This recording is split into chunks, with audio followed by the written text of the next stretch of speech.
So thank you for staying till the very end. Hopefully we'll have a lively conversation here. I want to set the stage a little bit before we start our conversation to state, we've all heard about bridging the skills gap, that business will complain that education is turning out students, graduates, who know the skills but don't necessarily fit the company, and the company has to do retraining. We've heard education talk about, hey, the business world isn't working with us close enough. We've heard workforce training folks complain that manufacturing jobs is what they're getting funding for, and those are going away, and they'd like to have funding for high-tech training. And it's harder to get that kind of funding in abundance to train their populations. So one thing we all have to keep in mind, according to the recent McKinsey report, 400 to 800 million jobs, let that sink in, by 2030 are going away due to automation. Now it's a big number. Let me make it real. The state of California in the last census had less than 40 million people. So in 12 short years, more than 10 times the state of California, the 6th largest economy in the world, jobs going away. That's the bad news. The good news is there's going to be tons of jobs that involve the Internet of Things, that involve technology, that involve assisted intelligence, that involve all kinds of new technologies and innovations. The problem is, how do we get everybody to work together to train folks? Second problem, the economic impact of those lost jobs is going to hit the lower economic levels the hardest, and the middle class. So it behooves all of us to work very closely in bringing those jobs, those opportunities to those classes of people who wouldn't otherwise be exposed to technology and innovation as a career. So these three gentlemen who are on the stage are all fantastic practitioners of making those changes and being able to make an adjustment and bridge that gap in ways that are new and interesting and breaking all kinds of barriers, making history. So I'd like to start with Al in the middle, talking about what you've done as somebody who's in business, in aerospace, how you have been instrumental in working in the state of Massachusetts in changing the way that people look at education, and how your company is addressing the technology gap. Okay, thank you very much. So I'm with Dassault Systems. We're an engineering and scientific software company. We're across 12 industries, aerospace being one of them, aerospace, transportation, smart cities. You might be interested to look at our virtual Singapore project as just one example. But in the field of education, I've been involved leading this for our company for a number of years now. I want to talk briefly about something that kind of frames our approach to addressing the market, and that is I was involved with a group called the STEM Innovation Task Force for over 5 years now. Ultimately, I was the co-chair of that group. A group of employers from a very wide range of industries, companies like ourselves, Deloitte Consulting, Cisco at one side, so to speak, but also Walmart, Campbell Soup, Monsanto, Dow Chemical, so an intentionally broad set of employers, about 40 companies. And we got together to study this problem, exactly what you're talking about, the skills gap. What are those skills that we believe are required from employees today, but we're not getting from the traditional educational system? And we built a model called STEM 2.0, and you can look that up. It has multiple layers of capabilities, including the traditional, what we called hard skills, but it also talked about digital fluency, it talked about innovation science, and importantly, it talked about employability skills. I think the worst term we use for that is soft skills, because they're anything but soft. They're the skills that ultimately power our careers. And so we focused on, how are those delivered? And what we saw, this task force did a series of research across these different capability areas, and the common theme was experiential learning. The common theme was what we chose to call career-focused, because we're employers, career-focused experiential learning. And that can take many forms. It can be project-based learning, it can be internships, it can be, there's many, many examples. But the key is working in teams on real-world problems and learning those skills that come from that, right? Teamwork, communication, complex problem solving. I like to say problems where the answer isn't in the back of the book, so to speak. Speaking specifically about Massachusetts, where I'm on the Governor's STEM Council there, employers are beginning to realize also that there's a middle ground that is, or maybe has been, unduly ignored in recent years, because I told this story at lunch, you know, the biotech employers who often look to hire masters and PhDs and have a skills gap, like we do across many industries, we're saying, well, we've begun to realize that we overspecify a lot of these jobs, that a lot of these jobs, especially in our manufacturing environment, can be done with community college degrees or even the right certificates and badges. So I think, you know, my summary of this opening comment would be the educational system we primarily, not in all cases, there are a lot of good examples, but primarily the educational system we have today was invented for the Industrial Revolution. It was invented for the 20th century. And we need to reinvent education for the 21st century. It's not about regurgitating facts, it's about thinking and learning dynamically throughout our jobs and our careers in our lifetime. Chancellor May, expanding on that thought, at UC Davis, there's so much diversity, not just research, but in career and technical training. Could you talk about how you're working with local businesses and the community itself? Sure. First, let me co-sign everything Al just said. I think that's exactly on target. I would only add lifelong learning is another important aspect. I mean, what you're going to learn in your university experience is going to be obsolete quickly. So you have to inculcate in the students an appreciation for the need and want to refresh every so often, and we have to give them the mechanism to do so. In terms of what we're doing with the local business community, at UC Davis, we have an initiative called Aggie Square, which some may have heard of, but the idea is to partner the university, the city, and the business community in an innovation ecosystem that will take research discoveries from the laboratory to the marketplace in a much more efficient manner, and also do some economic development, job creation, community building in conjunction with that. It's a model that worked for me in my previous institution at Georgia Tech quite well, a project that was there called Technology Square.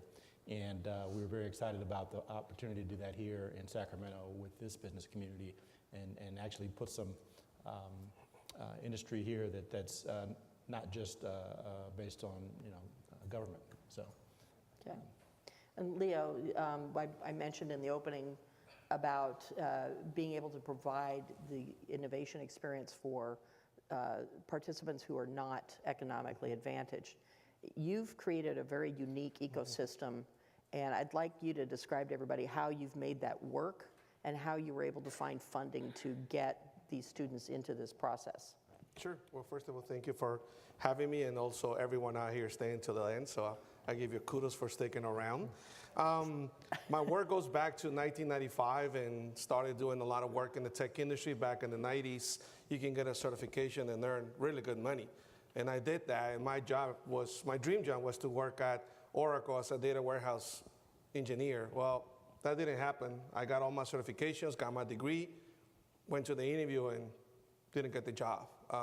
So if you believe that diversion in the tech industry is real now, well, 20 years ago it was still real. And there's still gaps within Latinos and African Americans trying to get jobs in the tech industry. So why do I say that? Because when that happened, I was 24 years old, really late into the game, and that's how I got into tech. Well, the young people that we serve with my organization, Deaf Mission, is primarily young people ages 16 to 24 that live in public housing communities across San Francisco.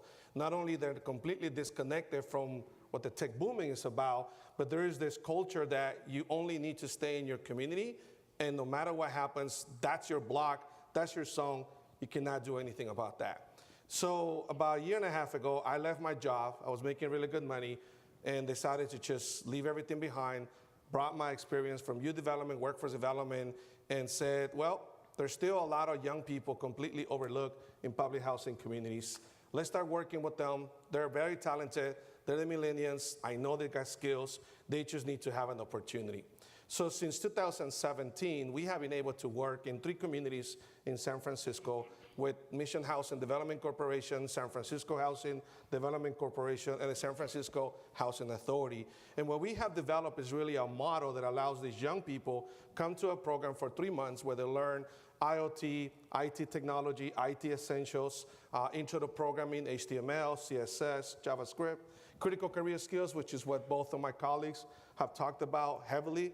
And once they graduate from the program, we bring them as interns, and they give back to the community by providing tech support to the community, by building web apps to affordable housing residents and families that live in the community, which is actual problems they're solving within their communities. So the self-confidence and the safe haven environment that we have created allows them to think bigger, that they can go and get a job in the tech industry. After they complete the internship, we also help them find fellowships. And once they complete a fellowship, then we connect them to an apprenticeship. And then after the apprenticeship, we can get a part-time job and a full-time job. That process takes about 1.5 years. But the young people that have graduated from the process are now working in tech companies like Salesforce, Autodesk, Google, and other tech companies in San Francisco. That journey took about 2 years for them to get there without a college degree. And again, I'm not saying the college degree is not the formula, but these young people are very talented and they have ambitions and they're hungry to be exposed to that STEM career. So the model that we have developed is very unique. We're the only program in San Francisco that's teaching right now IoT. IoT technology, AI, VR, AR, you name it, is very expensive. And these young people that we serve in public housing communities barely make less than $30,000 per household. Now, we need to continue to pay attention how we bring the tech industry, the private sector, the government sector, and the public sector to start sharing those resources with these young people, because all they need is an opportunity. I'll guarantee you they're not going to let you down, because they're hard workers, they're punctual, and they want to continue to be an asset for any tech company. So that's what we have developed in San Francisco. It would be so wonderful if we were able to bottle up everything that you're doing at UC Davis, what you do from business, and what you're doing in the community. And for my background, I worked in economic development for many years and got kind of tired of convening groups, and we did a lot of talking, but not a lot of change, not a lot of implementation. And I found the thing that I kept hearing over and over was what I introduced, the gap between the 3 main silos. And I kept thinking there's got to be a way to do it. So like what Aur said this morning, I asked myself that question. So what am I going to do about it? So that's where we're at. And my organization provides STEAM or STEM-focused education programs from middle school through college. We also have programs that we're working at Watts and at Boyle Heights, which is East LA, with reentry and probation and foster youth, to try to give those folks a real chance at getting into tech careers. The thing that I've found challenging, and I'd like to hear from you guys, what challenges you've met in trying to bridge this gap. The biggest challenge I found was trying to get everybody to play nice together. And let's say I'm in Watts, how do I get the local aerospace companies, of which there are hundreds, very close to there, to hire the students who graduate from our drone or cybersecurity programs or our robotics programs? How do I get those companies to be players in the outcome and be able to measure that impact? So among the 3 of you, you've all had this experience where you're working with major companies and with schools. How do you create that ecosystem where you're at?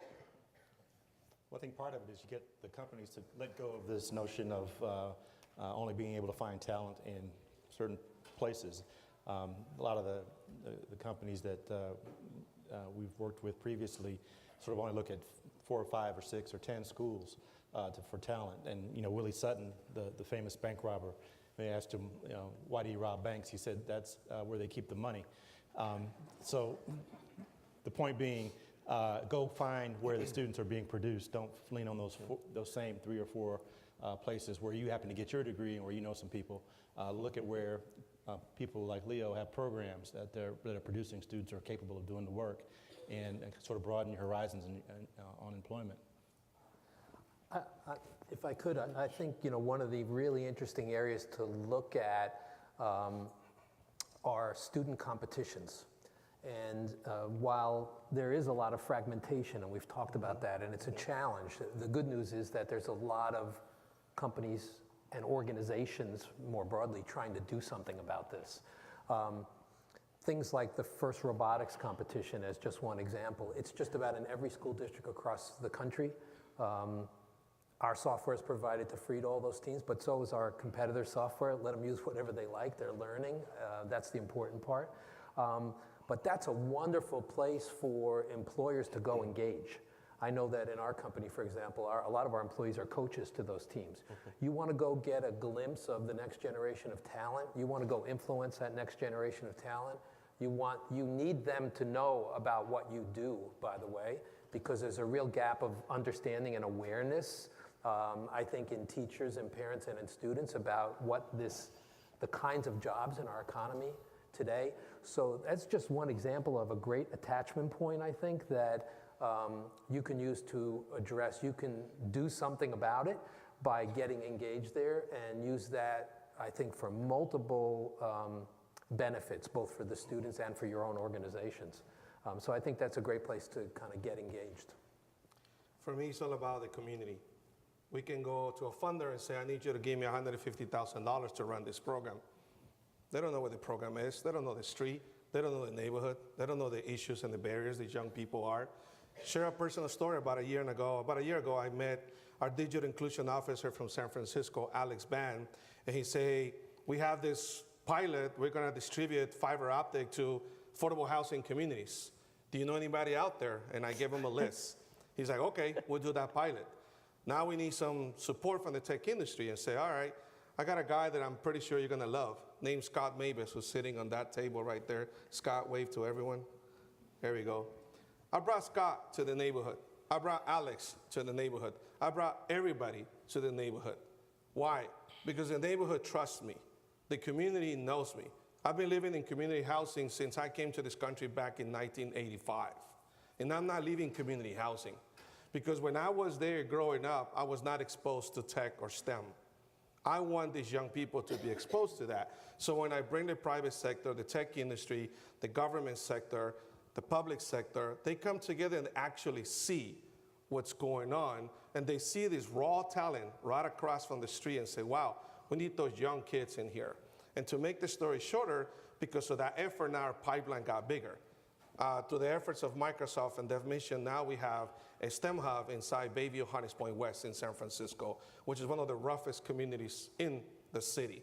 There's only a little block, but that block is very violent, very dangerous. And right inside there, we have a STEM hub where kids are coming to explore STEM activities. Scott was there for a backpack giveaway, and all these kids, you see their eyes.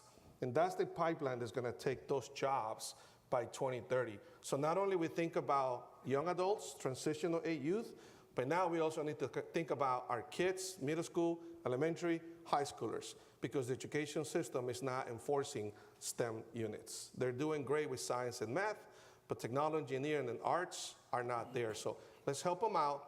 Let's help the education system with those solutions and best practices. So in your opinion, how young do you start? Very young. I would say it also depends on the parents. Primarily with the communities that we serve, a lot of parents don't know anything about the internet. San Francisco, even though the tech booming, 45% low-income families do not have internet access. That's pathetic. Internet access should be a public utility, should not be a luxury. These families need to be exposed. So as soon as they get their kids exposed to that opportunity, and as soon as they see a simple spark, that's when the parents need to engage and figure out what the STEAM career is all about and connect the kids to those opportunities. We need to give our young people empowerment to choose their career path because technology is going to do that for them. If we don't do it, nobody's going to do it for them. So I want to jump in on this. You could tell I wanted to jump in. Yeah. So I mentioned FIRST Robotics. It's at the high school level as just one example. SolidWorks is our product, by the way, that's used in FIRST Robotics, and in many cases even in middle schools now. But we recognize through this work that there's definitely this opportunity gap that you're talking about. There's the skills gap we already talked about. I think there's an awareness and inspiration gap as well, and it starts very young. Studies have shown that we already lose students by 6th grade. They make their mind up about whether they're good at science or good at math. So as an example, we've invested in something we call SolidWorks apps for kids. 3rd grade is the answer to your question. That's where we're starting right now. Okay. 3rd through 6th grade, it's all browser-based, it's all free, it's all easy to use, and the main design objective was fun. And so 3rd graders are creating in 3D, sketching, shaping, texturing, and applying their favorite images to their objects, and then printing in 3D.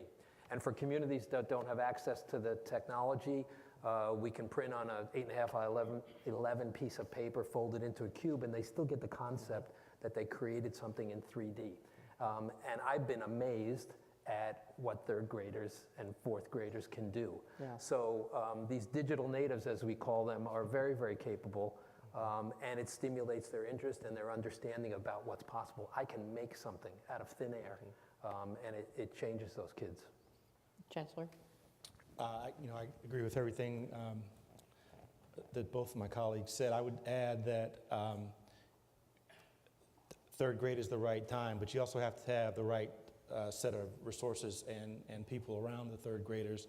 FIRST Robotics also has FIRST Lego League, which does that very well for the younger students. I think that we can't be afraid of this automation wave that's coming that Misha talked about. For example, I don't think there's any jobs available currently for Pony Express riders, but because these things have happened over the years where jobs change and new skills are needed. But we're going to need people to write the programs, to train the robots, to build the robots, to manufacture, to troubleshoot, to create the problems. The different skills is going to be the program or the robot will be good at doing repetitive tasks or tasks that require some analysis. They will be not as good, at least based on what we know right now, at synthesis. So we got to teach the kids to do things that robots or programs cannot do, or we don't think they'll be able to do, at least in the near term. And that means creativity, innovation, invention. We need to be training the next MacGyver that can take a piece of bubble gum and a coat hanger and make a thermonuclear device out of it. Robots can't do that right now. Right, Right. And hopefully never will. That's right. No Skynet. No comment. Although if you go into Elon's little SpaceX, that's what they call the server wall. Yeah. Skynet. It's his private joke. Yeah, I get it. So we talk about the youth getting trained, and I think the younger students are going to adapt much more quickly. So the other big problem is the disrupted worker. And I think the university is uniquely poised to do that training, and same with workforce training. So how old do we go, and how do we capture those folks? We've talked at lunch and yesterday about what happened with GM's announcement that they're laying off and closing plants. I have not heard anything on the news yet about what they're going to do with the workers that are being disrupted. Is GM going to train them? Is it the government? Whose responsibility is it? Are the colleges engaged? We don't know yet. It hasn't been announced. But I know you've had some background with fixing disruptions.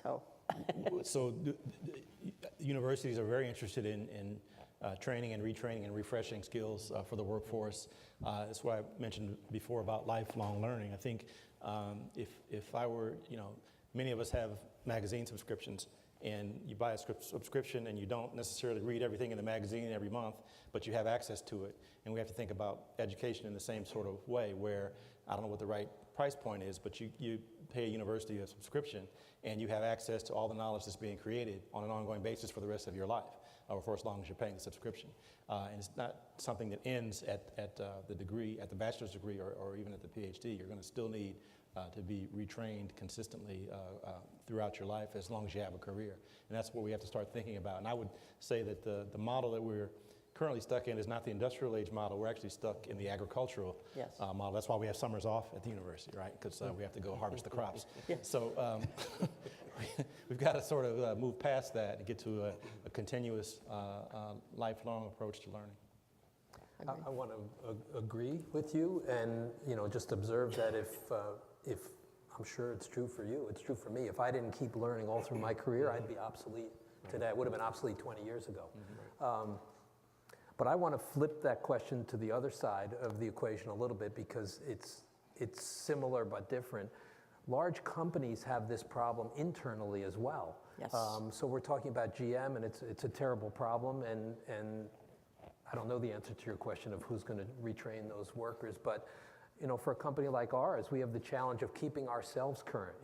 We were ranked by Forbes as one of the most innovative companies in the world. How are we going to maintain that? And by the way, I think we're that way because of the clients we work with. So they have to fuel their business with talent and with skills. We have to do it for our own business. And there's a tremendous challenge, I think, for corporations as well to maintain a technical vibrancy, if you're a tech company, in your own workforce. In our case, we have we call it 3DS, our company's name, university internally. We're going through a massive transformation ourselves right now to also retool the way we learn internally ourselves. Were you recounting the story of the gentleman who couldn't keep people in his organization? Was that you? No, okay, I don't think so. Yesterday, one of the wonderful conversations I've had here, where a gentleman was saying that they couldn't keep welders. Oh, I was telling you that story. Okay, You're right. so you did, yes. It's not my organization, though. No, But no. I told the story of a company in Chicago, a mid-sized manufacturing company. By the way, I heard this story told at a National Academy's workshop on worker adaptability.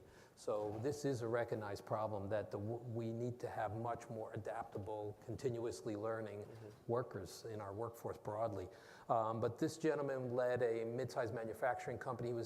He could not fully hire the number of welders he needed, and he had a massive turnover, a continuous turnover. They had to backfill and train people. And what he did is he built a matrix of all of the hourly jobs in his company, starting from the lowest paid to the highest paid. He listed out each job and each level of each job, and then the skills required to move from one to the next, and the salaries that you could earn by moving from one tier to the next tier.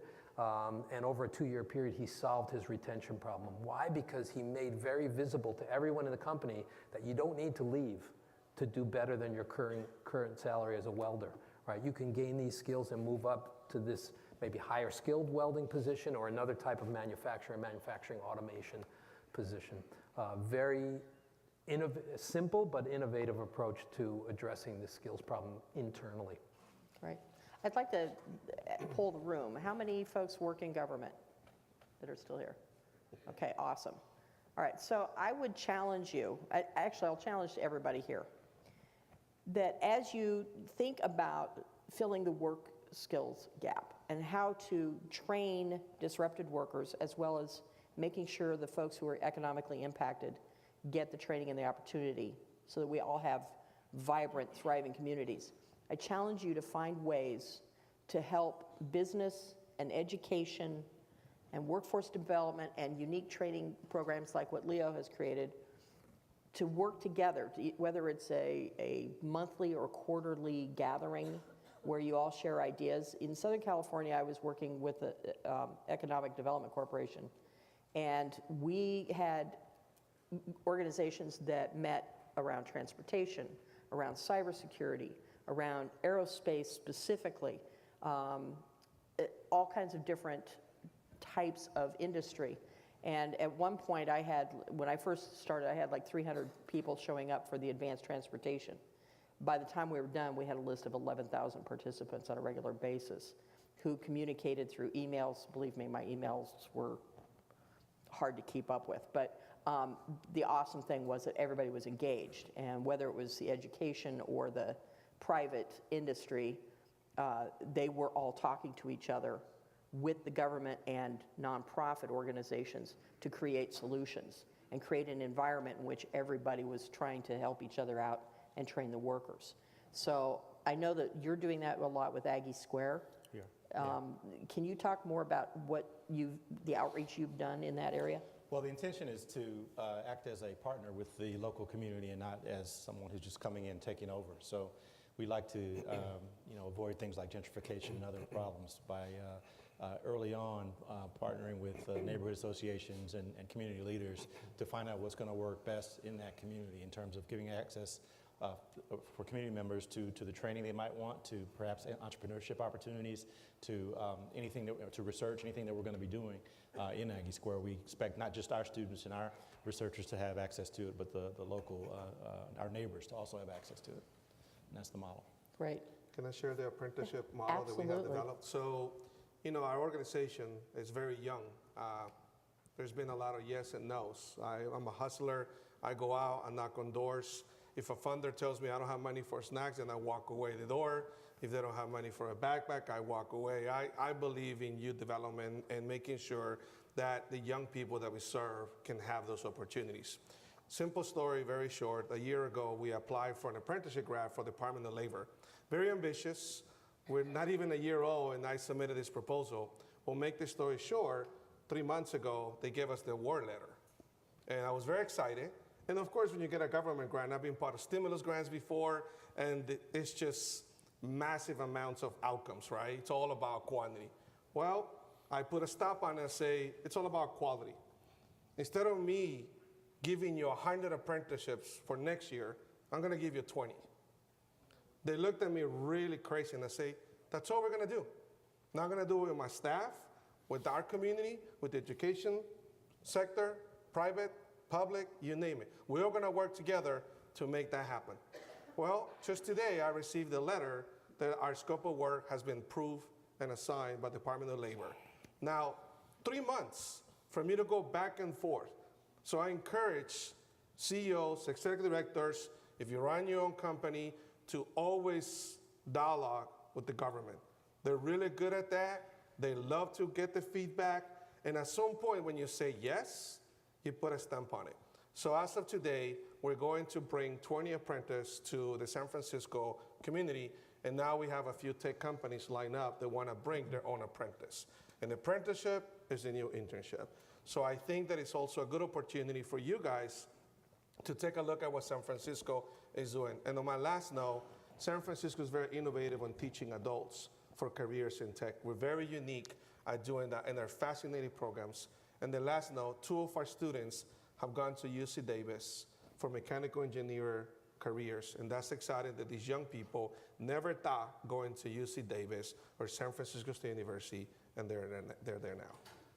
We have very short time, so if you both would like to give a concluding statement, I think that was a great summary.